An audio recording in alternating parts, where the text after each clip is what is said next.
What's up guys, I'm your host Dan, and welcome back to another Pro Guides video. Valorant is looking better than ever with well over 1 million viewers on Twitch every day. Hopefully you've all gotten to play already, but if you haven't, we'll be keeping you updated right here on this channel on all things Valorant. Before we start, today's question of the day is, what's your favorite map in Valorant? Personally, I like Split a lot because of the zip lines. When we talk about must picks, Sage is the first agent that comes to mind. She's performed incredibly well in pubs, scrims, show matches, and tourneys already.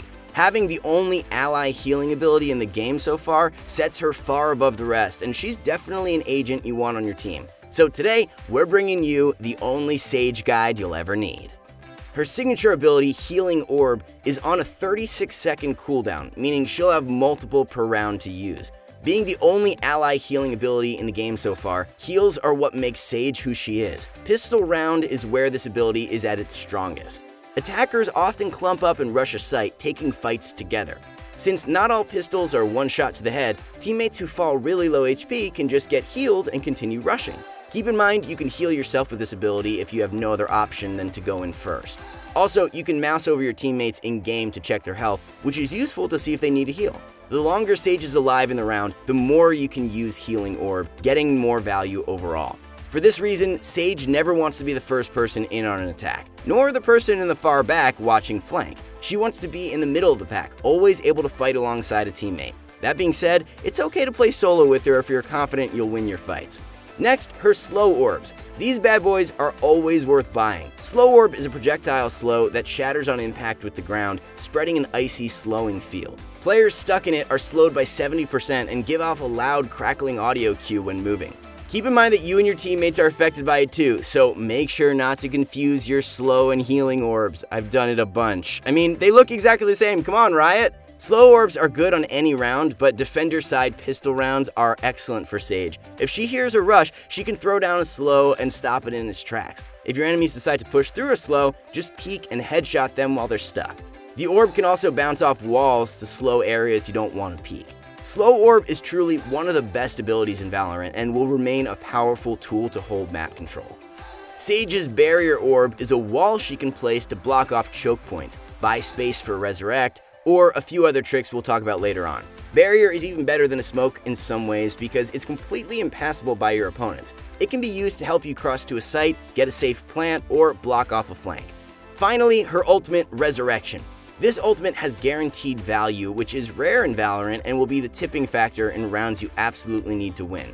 Being able to turn man-down scenarios into even numbers is a broken tool that can't be ignored. Going for the easy res is almost always better than trying to res your duo who's across the map. Be careful not to be exposed while using ult, because you'll lose the ult and both you and your newly resurrected teammate will die. If you bought a wall, it could help you secure a safe res in an open area. Res is also economically efficient. You can use res to ensure your teammate doesn't lose their weapon and won't have to rebuy if they die during the round.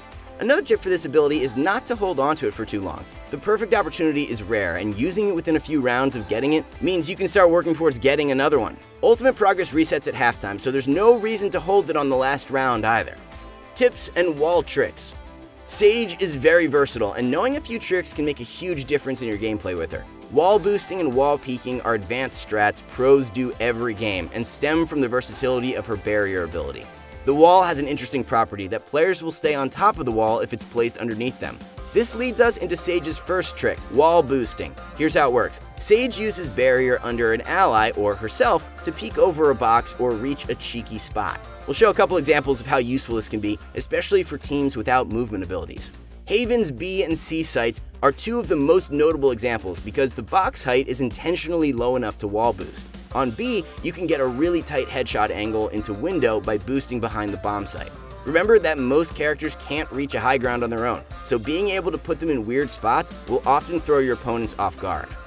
On the map Bind, A site's truck boost is one of my favorites to use when you're getting pushed. Since they already cleared the truck, they won't expect someone to peek over the top during their push. These are just a few examples, and you should experiment on your own every chance you get. Also, remember to communicate to your teammates when you're setting up plays. You never know what might work. For the other wall trick, we'll be talking about wall peeking.